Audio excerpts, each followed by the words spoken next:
Reduced sulfur diets in ulcerative colitis. Could this actually help medications work better? Let's talk about it. There was a research article that came out recently. There's been a couple on this very topic that looked at the role of sulfur. And you might be wondering what sulfur is. So let's start by talking about what sulfur is and what are the differences in different places that we find sulfur. So sulfur is a mineral found in a lot of different things. Yeah, so it's one of the most abundant minerals found in the human body. So one thing we will want to mention is that it is needed for your body to function properly. And it's in a lot of places where it's essential for maintenance of the cellular structure. It helps with detoxification of free radicals in the body. It also helps with energy production. And we could go on and on about it, but diet is the primary source of where we get sulfur from.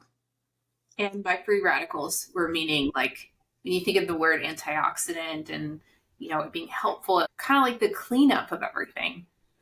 So to take it a step further, what goes on in the body is we have our gut bacteria that digest a lot of the foods that we eat, and they produce certain compounds. And so what this study was looking at is the differences in the compounds that were produced from different sulfur containing things. This research article, there was how many people in it? I think like the smaller study, was it 16? 16, yeah. And I think they followed for 8 weeks. Yeah. And then it was 13, sorry. Oh, 13. Yeah.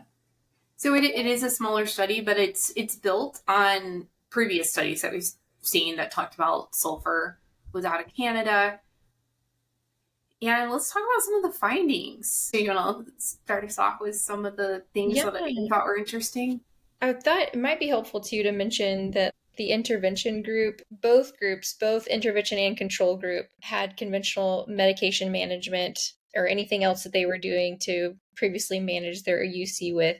But the intervention group had a reduced sulfur diet plus the medical management. So just helpful to kind of have more context for the study. And in that intervention group, we saw some interesting results. Let's see.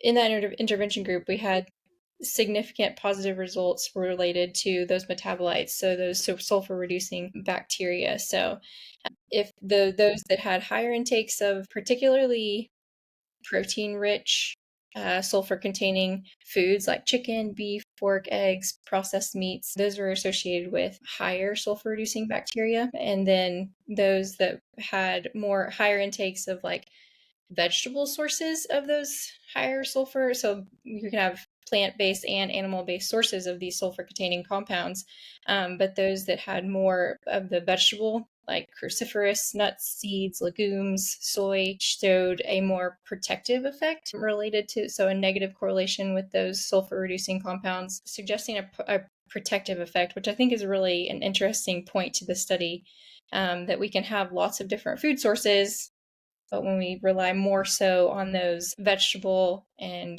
plant-based sources, we see a more beneficial effect. Yeah, and I think with everything we talk about on here, it's not meant to be a perfection type of thing. Like we're not suggesting you go extreme on one end, but we're, always encouraging to try to work in ways of trying some of the things that we know are helpful. And, when it comes to ulcerative colitis, one of the mechanisms that a lot of medications are actually helping with is that sulfur reduction, because that is part of the process that's going on within the gut.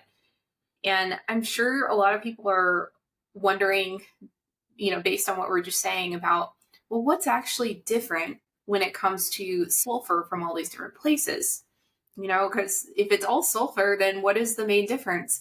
And I think when you dig into the study, they talk a lot about the metabolites, as Chris just said, which basically means that when your gut bacteria consume the things that we eat, they produce things. So we've talked about that before on here. They produce certain compounds.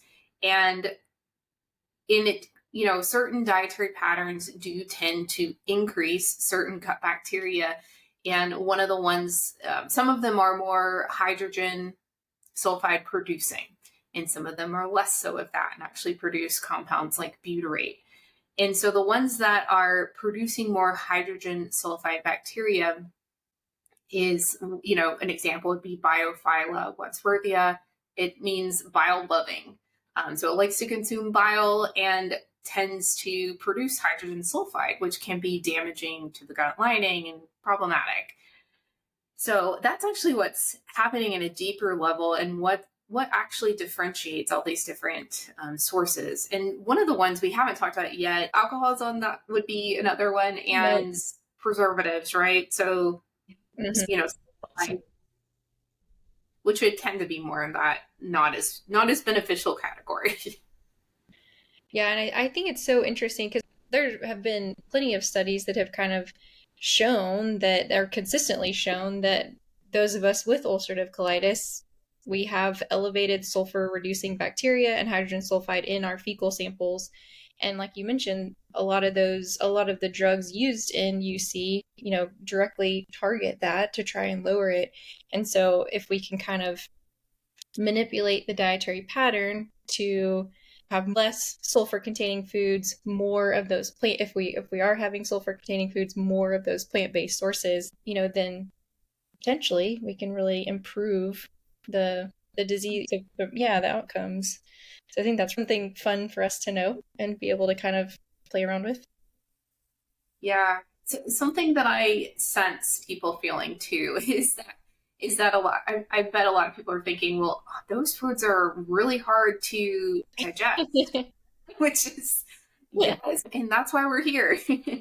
So if you find like a lot of those things feel kind of out of reach or not alone, that's a common thought with IBD. And that's definitely something that we help people with, is with the diet expansion piece. And there is a path for that, even though if you don't tolerate them now, doesn't mean doesn't mean you'll never tolerate it. It just takes a little working on. Yeah. Yeah, that's a really good point. I feel like we get asked a lot too.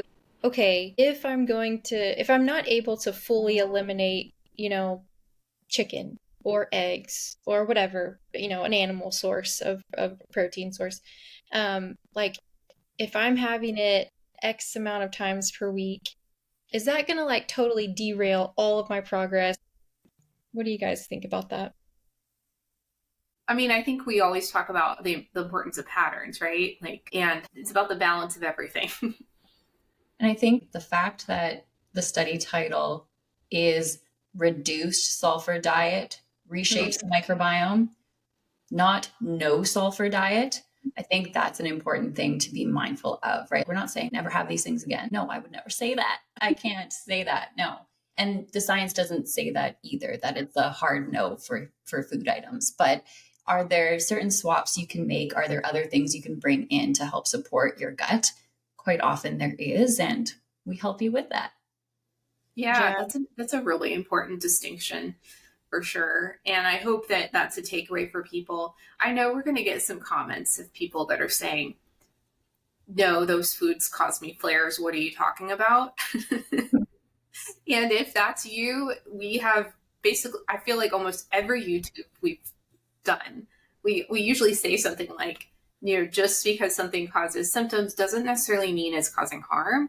And is there some patterns of eating that cause those symptoms that we know are linked with an increased risk of inflammation? So it's important to know that distinction, and know that just because you see all over the internet that you can't have it doesn't mean that you can't. It just takes working with someone sometimes. Sometimes you can't do it on your own. Yeah. All right. Well, I hope that was helpful for everybody, and I hope you had some good takeaways.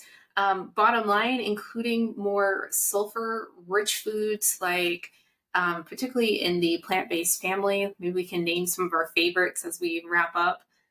There's leeks on there. I don't think most people buy that at the grocery store often. I always am a fan of garlic, or like nuts and seeds, or if you don't do well with nuts and seeds, let's do the nut and seed butter. Yeah. Yes. I love my cruciferous veggies. Like I love broccoli and cauliflower, and you can do broccoli sprouts if that is not something that is easy to tolerate. Throw them in some smoothies. broccoli sprouts. Broccoli sprouts are one of my favorites. They're easy to make. They're pretty easy to make on your own. Cabbage is another one of my favorites. That's probably an unpopular one. I don't hear a lot of people like that, but I love making a lot of cabbage. Probably buy that every week. Sauerkraut, right? Sauerkraut, yes. Kale would be another one. Yeah. So, Sorry. yes, arugula, and that's a pretty well tolerated one. I would say out of all of those, probably the most well tolerated is like arugula, broccoli sprouts, cauliflower and stuff. You might be surprised if you throw it into a smoothie or blend it into something. You can tolerate it better than if it were just on its own. Yeah, I saw a recipe recently. It had crispy lentils in tacos and things, and I was like, "That's a good idea." Oh, that sounds good. I've seen like have you seen the smashed broccoli? It's kind of like smashed potatoes, but they do like a smashed broccoli now. Or the smashed Brussels sprouts. Oh, wow. I bet that's really good. Yeah. All right. I hope that was helpful, and take care, everybody.